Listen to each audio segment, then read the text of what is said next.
Welcome back to Lingua Minds. Today we're exploring literary devices.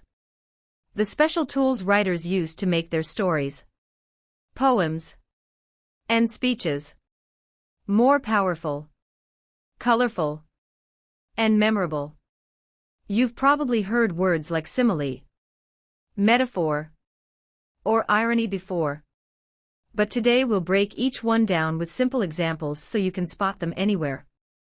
In books, songs, movies, even everyday conversation. Let's dive in. What is simile? A simile compares two different things using the words like or as. For example, we might say, someone is as brave as a lion. The person isn't actually a lion, but the comparison helps us instantly understand their courage. Similes are everywhere. In everyday English. Busy as a bee. Cold as ice. Try this.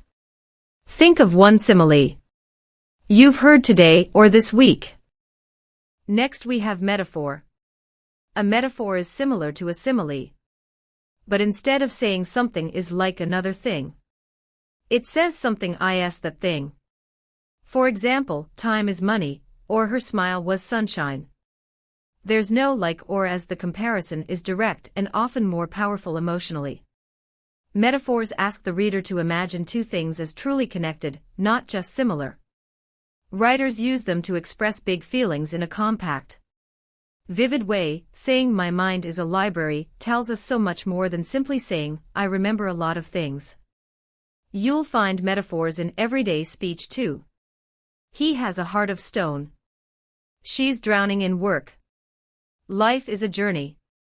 Once you start noticing them, you'll realize we use metaphors constantly without even thinking about it. Next, we have personification. Personification gives human qualities to non-human things. Objects, animals, or forces of nature. It's one of the most magical tools in writing because it makes the world feel alive. Take the wind. For example, we often say, the wind whispered through the trees. Wind can't actually whisper, but giving it a human action instantly makes a quiet forest scene feel alive and a little mysterious. Or think about the night sky. Poets often say the stars danced above. Of course, stars can't dance, but this image makes the sky feel playful and full of energy rather than just still and distant. Even the sun gets this treatment. The sun smiled down on the village. Suddenly a simple sunrise feels warm, friendly, and welcoming, almost like the sun is greeting us personally. Nature's darker moods get personified too. We might say the ocean roared in anger during a storm, or the clouds growled with thunder. These phrases let readers feel the raw power and emotion of nature, not just see it. Trees are often described as reaching toward the sky. And the moon is often said to watch over a sleeping town, giving these silent, still things a sense of care and awareness. Even everyday objects join in, the flowers nodded in the breeze. Or the old clock impatiently ticked away the minutes. And entire cities are sometimes described as if they're alive. The city breathed with its glowing lights at night. So remember, personification isn't just a fancy trick. It's how writers make readers feel a real, emotional connection to things that can't actually feel anything at all. Next time you're writing, try giving a human action to something that isn't human, and see how much more alive your sentence feels. Let's talk about hyperbole. Hyperbole is extreme exaggeration used for effect. Not meant to be taken literally and honestly. It's one of the most fun literary devices to use because it lets us be dramatic on purpose. We've all said something like I've told you a million times when really it's only been 2 or 3 times. Nobody counts to a million, it's just a fun way to show frustration. Or think about how we describe hunger. I'm so hungry I could eat a horse. Obviously nobody's eating an actual horse. But it instantly tells everyone just how hungry you really are. Students especially love this one. I have a mountain of homework tonight. It's probably not literally a mountain. But it captures exactly how overwhelming it feels. Or when we're sad, I cried a river of tears. No one actually floods a room with tears, but it perfectly captures deep sadness or disappointment. Hyperbole shows up in action too. He ran faster than the speed of light. Or she was so angry, steam came out of her ears. These impossible images make ordinary moments feel exciting and vivid. Even packing for a trip gets the hyperbole treatment. My suitcase is about to explode. And when we're exhausted, we might say, I'm so tired I could sleep for a year, or dramatically claim we're melting from fatigue. Next we have alliteration. Alliteration is when several words in a row start with the same sound. It's one of the most fun devices because it creates rhythm, almost like music made out of words. The classic example is She sells seashells by the seashore. Notice how many words start with that same S sound. It rolls off the tongue and sticks in your memory almost instantly. Here's another one, the big brown bear baked bread. All those B sounds create a bouncy, playful rhythm that's fun to say out loud. Try this one, Kepi Pete picked a pile of peppers.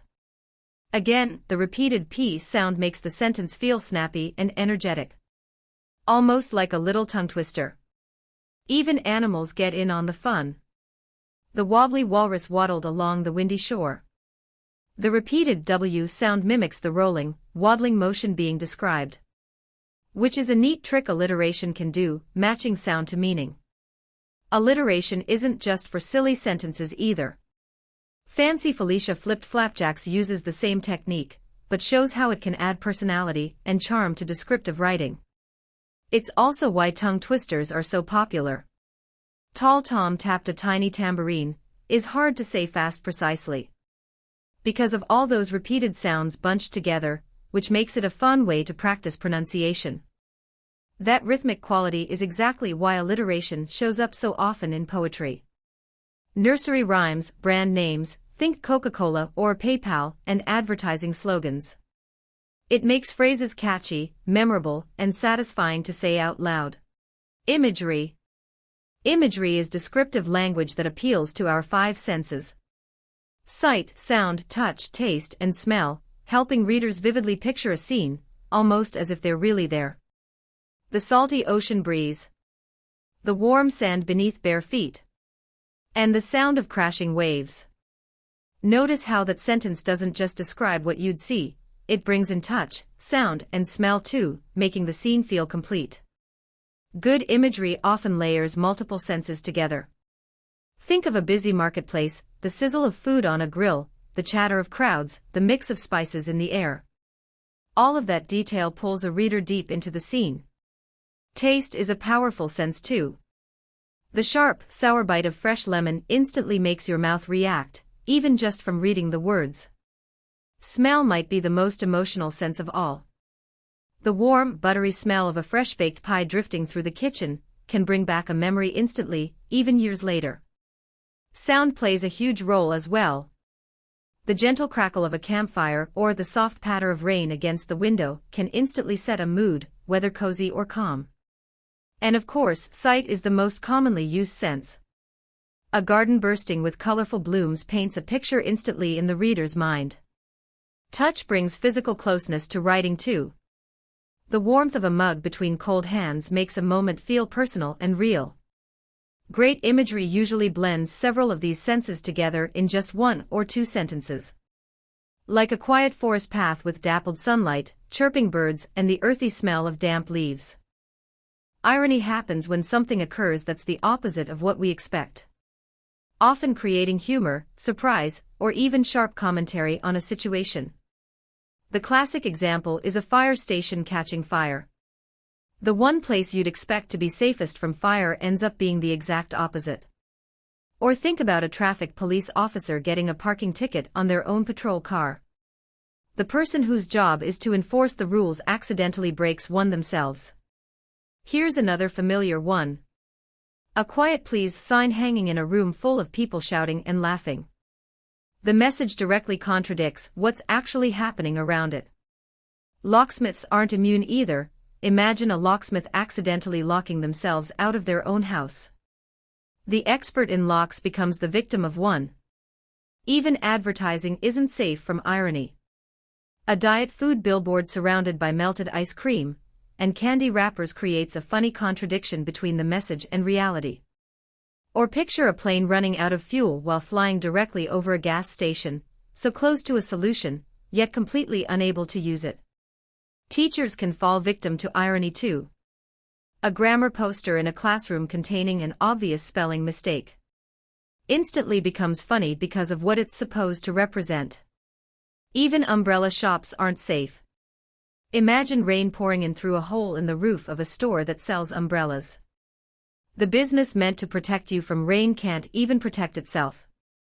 Sometimes irony carries a little more weight emotionally too, like a marriage counselor whose own relationship has fallen apart, which highlights a painful gap between advice given and lived reality.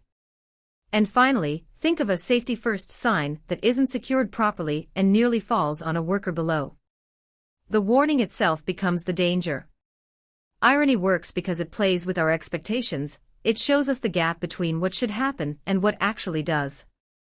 And that gap is often where the humor, the surprise, or sometimes even the deeper meaning lies. Let's recap the 8 literary devices we covered today. Simile, metaphor, personification, hyperbole, alliteration, imagery, irony, and symbolism. Each one gives writers a unique way to bring language to life. Try spotting one of these the next time you read a book, watch a movie, or listen to a song. Comment below with one you found, and I'll see you in the next lesson.